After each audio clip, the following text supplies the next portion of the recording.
I pushed green beans around my plate while Dad launched into his annual Thanksgiving lecture about my life choices. 7 years, Lauren. 7 years you've been sitting in coffee shops typing away on that laptop. When are you going to accept reality and get a real job? The entire family was gathered at my parents' house. Mom, Dad, my older sister Melissa, her husband Brad, my younger brother Tyler, Aunt Carol, Uncle Steve, and both sets of grandparents. 23 people crammed around extended tables, all witnesses to my public humiliation. Tom, maybe we shouldn't discuss this at dinner, Mom said half-heartedly, though her expression suggested she agreed with every word. No, it needs to be said. Dad set down his fork with finality. Lauren is 31 years old. She lives in a studio apartment. She drives a 12-year-old Civic. She has no retirement savings, no property, no career advancement. Meanwhile, Melissa is a senior accountant making $90,000 a year. Actually, I got promoted, Melissa announced proudly. I'm managing director now. $112,000 plus bonuses. The table erupted in congratulations. Grandma actually clapped. Uncle Steve proposed a toast. See. Dad gestured at Melissa. That's what success looks like. Real job, real title, real money. Not sitting in Starbucks pretending to be a tech entrepreneur. I checked my phone discreetly. The acquisition closing was scheduled for 3 p.m., 23 minutes from now. Everything was on schedule. Lauren, are you even listening? Dad's voice sharpened. Put that damn phone away. This is a family dinner. Sorry. I slipped it back into my pocket. What were you doing anyway? Tyler asked. Checking Facebook. Playing games. Just work stuff. The table erupted in laughter. Even Grandma joined in. Work stuff, Uncle Steve repeated, wiping his eyes. That's rich. Lauren, honey, updating your blog isn't work. I don't have a blog. Whatever it is you do on that computer, Dad said dismissively. It's not real work. Real work is what Melissa does. What Brad does. What Tyler does.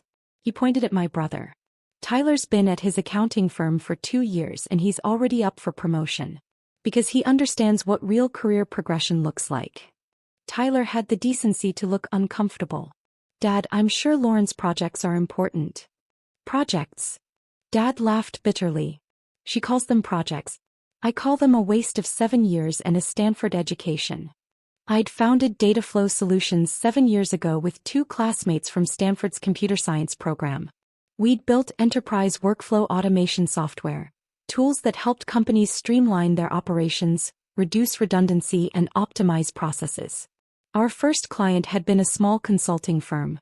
Our second had been Deloitte. We now served 840 enterprise clients across 38 countries. Last year we generated $340 million in revenue. Our software processed over $12 billion in business transactions daily. And 3 weeks ago, Microsoft had offered to acquire Dataflow Solutions for $850 million. The deal was closing in 18 minutes. What exactly do you do all day? Aunt Carol asked with genuine curiosity. I've never really understood. I build software for businesses, I said simply. Like apps. Grandpa asked. Sort of. Enterprise software that helps companies automate their workflows and operations. And people pay you for this? Uncle Steve's skepticism was palpable. Yes. How much? Dad challenged. Come on, Lauren. You've been doing this for 7 years. What's your annual income? Let's hear it. The table went silent, everyone watching me with a mixture of pity and judgment. I'd rather not discuss specific numbers, I said quietly. Because there aren't any numbers to discuss, Dad said triumphantly. You're broke. Admit it. You've been chasing this tech fantasy for 7 years and you have nothing to show for it. I wouldn't say nothing. Then what? He spread his hands. Show me proof. Show me something concrete. Show me anything that proves this wasn't a complete waste of time. My phone buzzed.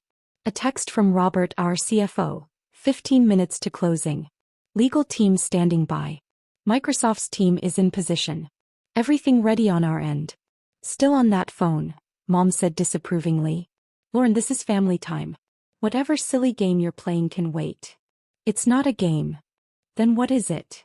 Melissa leaned forward. Seriously, Lauren. We're all curious. What could possibly be so important that you're glued to your phone during Thanksgiving dinner? Before I could answer, the doorbell rang. Who could that be? Mom looked annoyed. Everyone's already here. I'll get it, I said, standing quickly. Dad called after me. Lauren, if you invited some boyfriend to avoid this conversation. I opened the front door. Standing on the porch was Satya Nadella, CEO of Microsoft, flanked by two senior executives I recognized from our negotiations. Jennifer Williams, Microsoft's Chief Acquisition Officer, and Thomas Park, Head of Enterprise Software. Ms. Richardson, Satya said warmly. I apologize for the intrusion. But given the significance of today's closing, I wanted to deliver the final documents personally and welcome you to the Microsoft family face-to-face. Behind me I heard someone gasp. Of course, I said. Please come in. They entered, carrying leather portfolios and moving with the confident ease of people who'd closed billion-dollar deals before. The entire family had frozen, forks suspended mid-air, mouths hanging open. I hope we're not interrupting, Jennifer said politely, though her slight smile suggested she knew exactly what they were interrupting. Not at all. Everyone, this is Satya Nadella, CEO of Microsoft. Satya, this is my family. The silence was profound. Wonderful to meet you all, Satya said graciously. You must be very proud of Lauren. Data Flow Solutions is one of the most impressive enterprise software companies I've encountered in my career. The technology she's built is truly revolutionary. Dad's face had gone chalk white. I'm sorry, Mom managed. Data Flow Solutions? The company Lauren founded 7 years ago, Jennifer explained, setting her portfolio on the coffee table. We've been in acquisition negotiations for the past 8 weeks. Microsoft is purchasing Dataflow for $850 million. The deal closes in, she checked her watch, 11 minutes. 850. Melissa couldn't finish the sentence. $1 million, Thomas confirmed. Lauren owns 62% of the company. After taxes and distribution, her personal proceeds will be approximately $420 million. Uncle Steve made a choking sound. The beauty of this acquisition, Satya continued, addressing the room like he was at a shareholders' meeting, is that Dataflow's technology integrates perfectly with Microsoft's enterprise suite. Lauren's workflow automation tools are years ahead of the competition. We've been trying to develop similar capabilities internally, but frankly, Dataflow does it better. He turned to me with genuine respect. You've built something remarkable, Lauren. We're honored to bring Dataflow into the Microsoft family. Thank you, I said simply. Jennifer pulled documents from her portfolio. We need your final signature on 3 documents. Then we'll wire the funds according to the agreed schedule. $600 million at closing, $250 million at the 6-month milestone. She spread the papers on the coffee table. I read through each one carefully while my family watched in stunned silence. Everything was in order. I signed all 3 documents. Congratulations, Satya shook my hand. Welcome to Microsoft. Your team starts the integration process Monday, correct? That's right. We're excited to get started. As are we. He smiled at my family. Thank you for sharing your Thanksgiving with us. And again, you should be incredibly proud.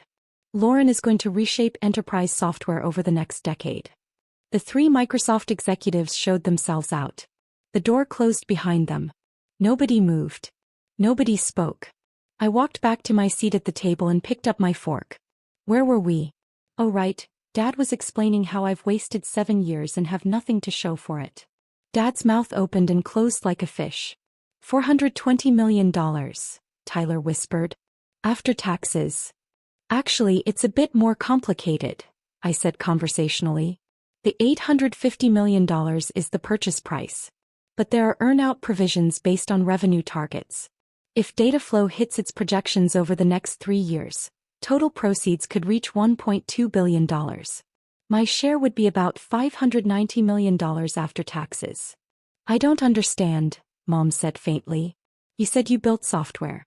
You didn't say you built a company worth. You never asked. You spent 7 years telling me to stop playing with computers and get a real job. You never once asked what Dataflow actually did, how many clients we had, or what our revenue was. But you live in a studio apartment, Aunt Carol said, as if this disproved everything. I own the building. It's a 12-unit property in Palo Alto, I bought it 4 years ago for $8 million. Current value is around $14 million. I live in the penthouse and rent out the other units. The 12-year-old Civic? Brad asked weakly. I also have a Tesla and a Mercedes. But the Civic has good gas mileage and I don't like drawing attention. Most of my clients don't care what I drive. They care about results. Melissa was staring at me like I'd grown a second head. But I make more money than you. I'm the successful one. She couldn't finish. You make $112,000 a year. That's excellent, Melissa. You should be proud. I took a bite of turkey. Last year my salary from Dataflow was $2.8 million. Plus stock dividends of about $15 million. The silence was deafening. Why didn't you tell us? Dad's voice was barely audible. I tried. 3 years ago I invited you all to Dataflow's Series B funding celebration. We just raised $80 million at a $300 million valuation. Dad, you said you were too busy to attend a computer party. Mom, you said you didn't understand tech stuff.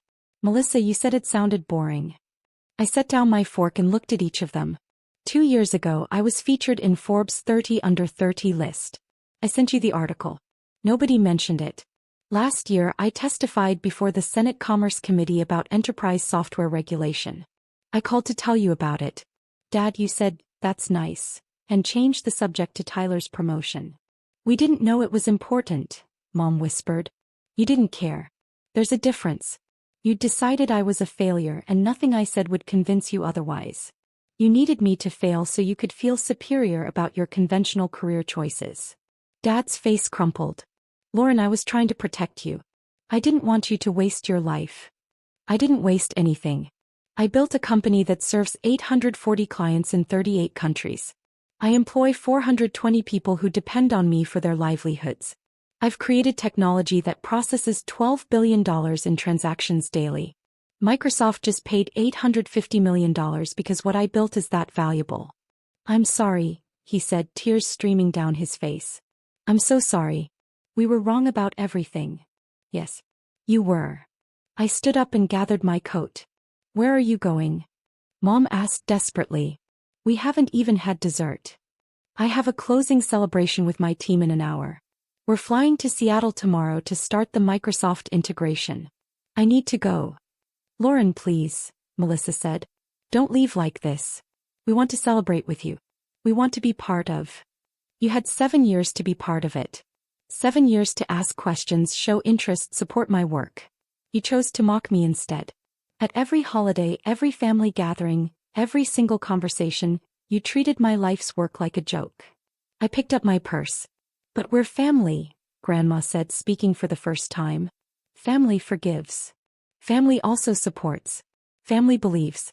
Family asks questions before passing judgment. I looked at her steadily. You spent 7 Thanksgivings watching Dad humiliate me at this table. You never once defended me. You laughed along with everyone else. I walked to the door. Lauren. Dad's voice cracked. What do we need to do? How do we fix this? You can't. Some things once broken stay broken. The closing celebration was at the Battery in San Francisco. 300 guests. My team, our investors, key clients, industry colleagues. The mood was electric. Champagne flowed. People kept coming up to congratulate me, to thank me, to express amazement at what we'd built. My phone buzzed constantly. Texts from every family member. Voicemails from Mom crying. An email from Dad with the subject line, I failed you as a father. I read the first line, I see now how blind I was to your success, and deleted it. Melissa sent a Facebook message, Lauren, I'm sorry I dismissed your work. I'm sorry I competed with you instead of supporting you. I'm sorry I needed you to fail. Please forgive me. I archived it without responding. At midnight, standing on the rooftop terrace overlooking the San Francisco Bay, my co-founder Amy found me. Your family, she asked. Not answering. Good. She handed me a fresh glass of champagne. They don't deserve you. They never did. Amy had been there from the beginning. She'd watched me come to team meetings after devastating family dinners. She'd heard me on phone calls where Dad told me to give up. She'd seen me cry after holiday gatherings where everyone treated my success as imaginary. 7 years, I said quietly. 7 years of building something extraordinary while they told everyone I was a failure. And now they want back in. Now that Microsoft has validated what they refused to see. Now that my success is too big to dismiss. Are you going to let them? I looked out at the glittering city. Somewhere out there, my family was probably still sitting at that Thanksgiving table trying to process what had happened.